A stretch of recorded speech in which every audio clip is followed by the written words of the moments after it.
All right, so it's 12/12, Tuesday, January 14th, 2025, Trash Tuesday. What do you know?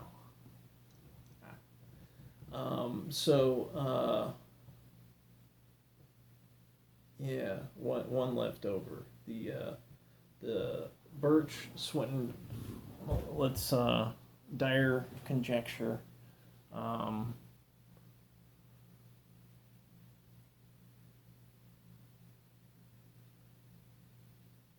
all right, so here we go. The Birch and Swinnerton. Okay, here we go. The Birch and Swinnerton Dyer conjecture asserts that the size of a group of rational points is related to the behavior of an associated zeta function, zeta s, near the point s equals 1. In particular, this amazing conjecture asserts that if zeta 1 is equal to 0, then there are an infinite number of rational point solutions. So you're just kind of saying, well, if zeta 1 is equal to 0, then that's an exponential elliptical curve that you have denoted. Then there are an infinite number of rational points, solutions, and conversely, if zeta 1 is not equal to 0, then there is only a finite number of such points. Right? So, what's the point? Right? We go back to black hole geometry generalistically insofar as non-terminus naturalistic process that expresses exponential elliptical curvature in and out, you could say. Its out is more maybe complex than its in, right, in describing mathematically. But you see the first inclinations of geometry out of the gate, which is the best you can do generalistically. That's just a filter. Once it gets out of the filter, what? The influence domain of the conservation of energy process of the black hole, it's dealing with other black hole influence domain, particulate disapparate matter.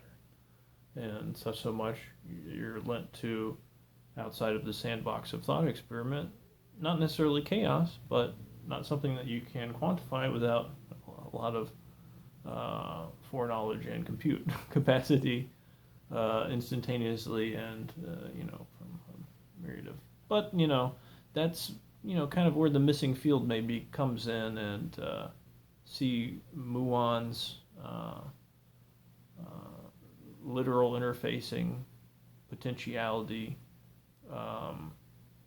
Some of this, the Poincare conjecture, that going down a construct layer and expressing more. Think about that inversely.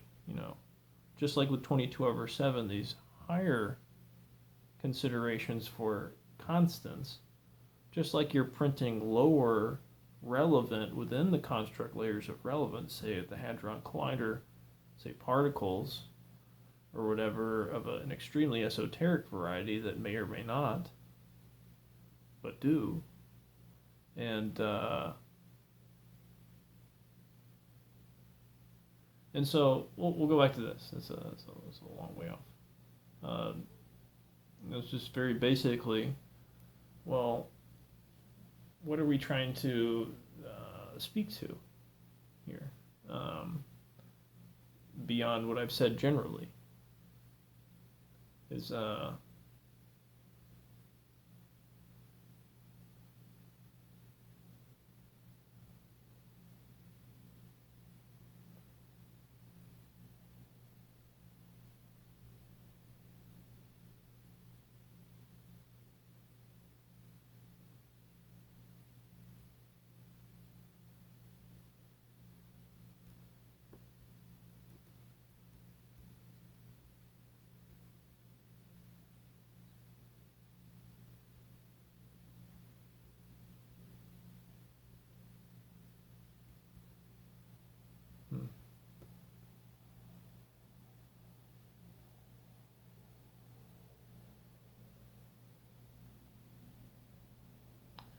So a standardized methodology for something that has continuous variability affinity assignment, at all vectors of inroads is kind of silly necessarily.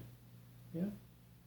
Um, but it's an extreme non-specificity and then a consideration to specify that which is not, you know, quantifiable further given the substrate provided necessarily.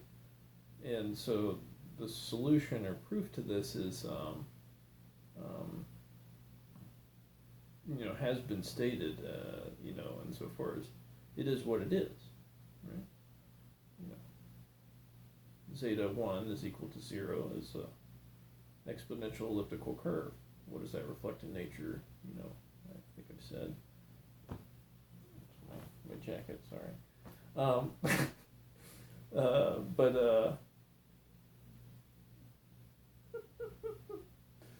and and then there are an infinite number of rational point solutions, and conversely, it's not equal to 0. Okay, so it's like talking about, well, do you understand that? I think maybe the bigger thing is, do you understand that this is overgeneralized necessarily and what it's asking you to do necessarily? And to equate one thing to the other insofar as other people's consideration of, what the proof should indicate, it's not necessarily indicative of anything that you solved. You just said, well, this is the...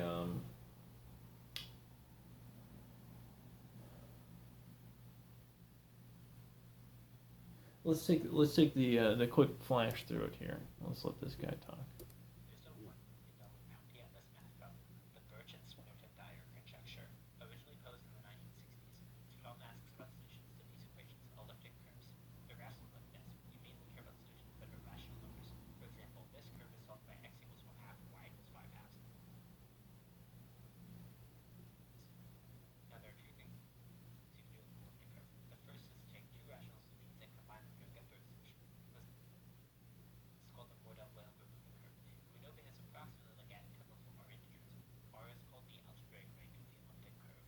On the other hand, we can use data about the elliptic curve to create a function of S called its Hasse-Weilbach function. And we know this function looks roughly like S minus 1 to the k near S equals 1 for some integer k.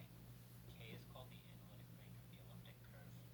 Knowing this, the Birch and Swinton Dyer conjecture asks us to prove that the analytic rank and the algebraic rank are equal for all elliptic curves. Think of the elliptic curve, which looks roughly like S minus 1 to the curve.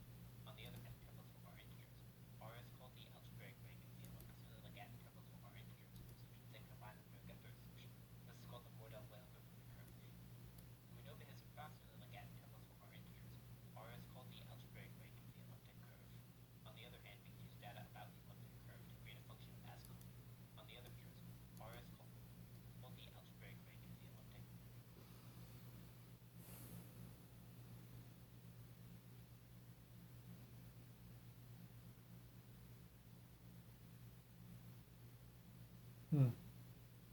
It's sort of like what you would experience. Look at the, I guess at 29 seconds. If you look at the 3 points, look at the cover of Dark Side of the Moon, right? You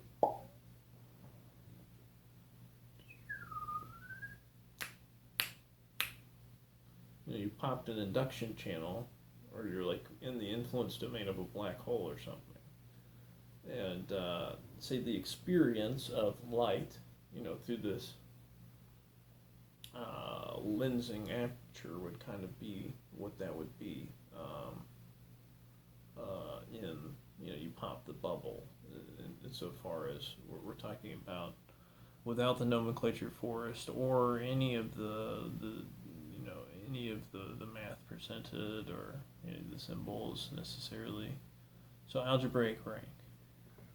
On the other hand, we can use data about the elliptic curve to create a function of S called its Hasse-Weilbach function.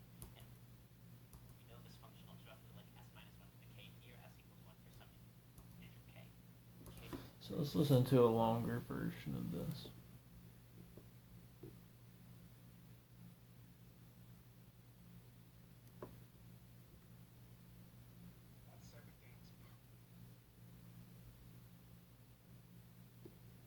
So while I'm doing this, I wanted to talk about. Look at this. So you have this ad has nothing to do with anything. Is this someone that's paid for this? No. This is generated internally by Google, right? So this big boob mixed race woman. Fine, great. Now you've got a DEI advertisement simultaneously. This is the second time this has happened in the last 15 minutes. You have a sexual primer. Nothing else on the thing. It's like a one other video. This is like a sandbox, like dummy thing. And then you got DEI bullshit. Sexual primer, DEI. That is AI. A very basic RTFP example here while I'm doing this shit. Welcome back to Dave Mann's channel. I'm your host David Tear, and this is my third video on the Millennium Prize problems. I think I mentioned in a few other videos that there's 7 of these problems known as Millennium Prize problems. One of them's already been solved, but the remaining 6 haven't. They were all proposed in the year 2000. That's how they got their name. And for the 6 that haven't been solved yet, anybody who can solve them will get $1 million prize. They're considered 6 of the most important unsolved problems in the and today I want to talk about one of those problems, namely the Birch and Swinton Dyer conjecture, and I'll get into what that is in a minute. Just suffice it to say for now that this conjecture pertains to elliptic curves. I did make a video on elliptic curves a few months ago, in case you guys aren't familiar with them. They're very important. They're a very important class of curves. They're not to be confused with ellipses. They really have very little to do with ellipses. This picture on the slide shows a picture of an elliptic curve. They're actually cubic curves. They have degree 3. POV. Fuck you, eat shit. Look at this. Only found hot moms in your area. Pie. You downloaded Pi and said goodbye to ads and sexy singles forever. Browsing the internet today is like walking through Times Square on steroids. Ads everywhere. That's why you need Pi. It's a free Chrome extension that... Hmm. And they have So here's how that works. It's the old elliptic curves. Johnny over here, Johnny over there. Get away from the ads. Now you're in the data pipeline. Someone's middlemaning your data. Don't do that. I'm not going to go through this slide in detail because it's a very, very complicated. Even the statement of this conjecture is very complicated. I Yep. believe it was first proposed sometime in the 1960s. I actually think it's one of the more recent unsolved Millennium Prize problems. I actually thought I maybe might be able to solve this about maybe 5 or 6 years ago. I remember, trying to learn as much as I could about elliptic curves. I already knew a fair amount, but I was trying to learn more. I was going through an undergraduate text, I think it was by Silverman Tate, and it was a very, very complicated text. I think it's a lot higher level than undergraduate level because I had a PhD in it, and I couldn't get through the whole book.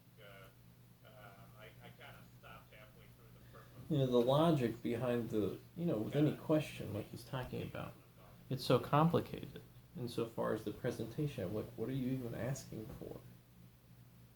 To salute that these are elliptical curves that you've shown graphs of, okay, and you've said all these nomenclature things, okay. What is the question, man? Right? And it comes down to, well, it is what it is. It's confusion insofar as it doesn't even know what to ask, the conjecture, necessarily. And that's kind of what he's denoting it at the, and that is the best, sometimes can be asserted at any given time. And physics is like, and this is the question. It might not even formulate into a proper, statement that seems like a question. And so, like, what is this even asking? I think I've addressed it in in the overtones of its formulative logic, which does not address the consideration for,